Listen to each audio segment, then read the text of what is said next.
নাকি পণ্ডিত একজন সানি নামের ছেলেকে সুপারি দিয়েছিল সেই বিজ্ঞাপন দাতাকে মারার জন্য, এবং তাকে পণ্ডিত একটি পরিত্যক্ত বিল্ডিংয়ের মধ্যে লুকিয়ে রেখেছে। এমনটি শোনার সাথে সাথে শিবানী এবং সমস্ত পুলিশের দল সেই পরিত্যক্ত বিল্ডিংয়ে গিয়ে পৌঁছয় এবং সেইখান থেকে সেই রেস্তোরাঁর মেয়েটির ধর্ষণ হয়ে যাওয়া আধমরা শরীরকে খুঁজে পায়। কিন্তু তারা সানি অর্থাৎ শিবকে সেইখানে খুঁজে পায় না, কারণ আগেভাগেই পণ্ডিত শিবকে পুলিশ সেখানে আসছে দেখে সেখান থেকে চলে যেতে বলে। কিন্তু শিব শিবানীর পেছা ছাড়ে না।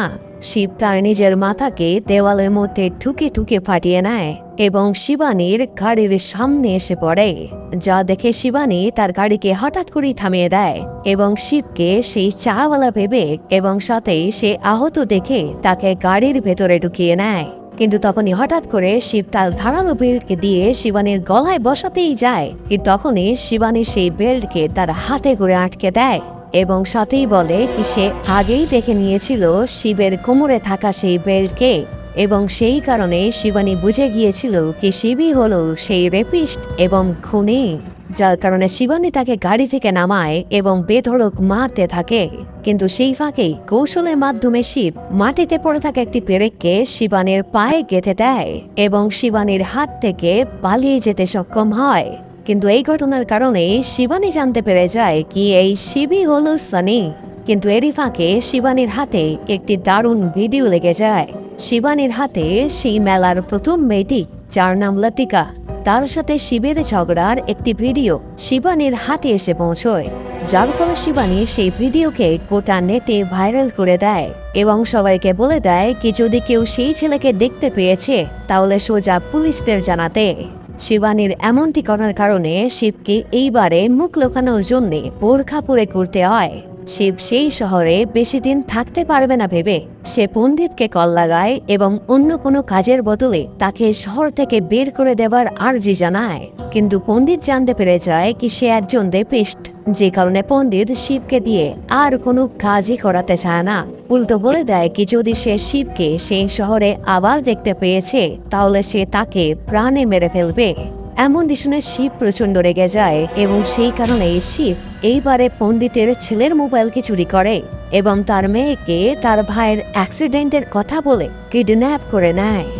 এমনটি হওয়ার কারণে গোটা পুলিশ ফোর্স পণ্ডিতের মেয়েকে খুঁজতে বেরিয়ে পড়ে এবং সিসিটিভি ফুটেজ দেখার পরে শিবানী এবং গোটা পুলিশ ফোর্স পণ্ডিতের মেয়েকে গায়ে বোম লাগা অবস্থায় খুঁজে পেয়ে যায়, যা থেকে শিবানী সেই মেয়ের কাছে দৌড়ে যায় এবং তাকে সেইখান থেকে উদ্ধার করে নেয়।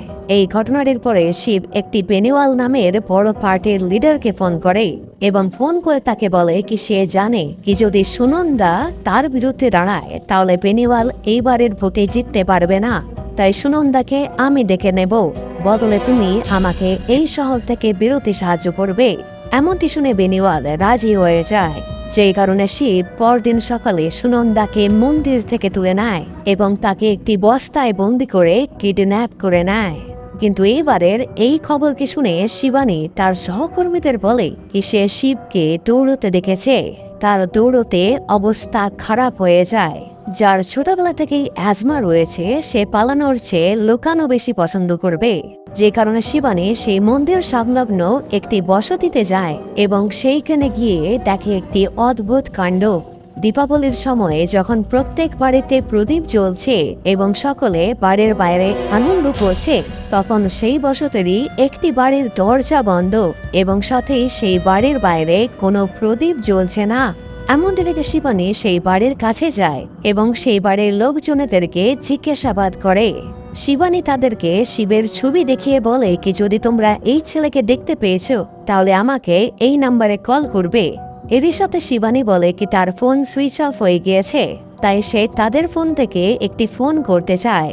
কিন্তু এমনটি শুনে সেই বাড়ির লোকজনেরা বলে কি তাদের ফোন খারাপ হয়ে গিয়েছে। এই বলে তারা শিবানীর মুখের ওপরেই দরজা বন্ধ করতেই যায়, কি তখনই শিবানী বুঝে যায় কি নিশ্চয়ই এই বাড়ির ভেতরেই শিব রয়েছে, যেই কারণে শিবানী বাড়ির লোকজনেদের বলে কি তোমাদের চিন্তা করার দরকার নেই, আমি জানি কি সেই খুনি এইখানেই লুকিয়ে রয়েছে, আমি ওর শায়েস্তা করছি। এই বলে শিবানী বাড়ির ভেতরে ঢুকে বাড়ির প্রথম তলার দিকে এগোতে থাকে।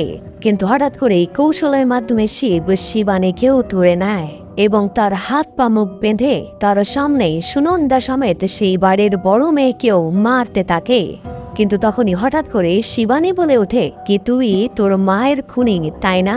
তুই যদি চাইতিস তাহলে সেই দিন রাতে তুই তোর মাকে বাঁচাতে পারতিস, কিন্তু তা না করে তুই তোর বাবাকে বলে দিলি কি তোর মা কোথায় রয়েছে, যাতে তোর বাবা তোর মাকে মেরে ফেলতে পারে। আর সেই দিনের পর থেকে তুই তোর মায়ের খুনকে হজম করতে পারিসনি, যার কারণে সেই দিনের পর থেকেই তোর অ্যাজমা শুরু হয়েছে। এমনটি শোনা মাত্রই শিব সুনন্দাকে ছেড়ে দৌড়ে আসে শিবানীর কাছে এবং তার উপরে প্রহার করতে থাকে।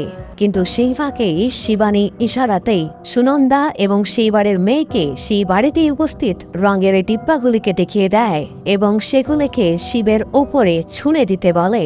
সুযোগ বুঝে শিবানীর কথা মতোই সুনন্দা এবং সেই বাড়ির মেয়ে সেই রঙের ডিব্বাগুলিকে হাতে তোলে এবং সেগুলিকে ছুঁড়ে দেয় শিবের দিকে, যার কারণে শিবের তৎক্ষণাৎ দম বন্ধ হতে শুরু করে। এমনটি দেখে শিবানী শিবের ধারানো বেল্টকে হাতে নেয় এবং তাকে ওপরের তলা থেকে মারতে মারতে বাড়ির বাইরে নিয়ে আসে।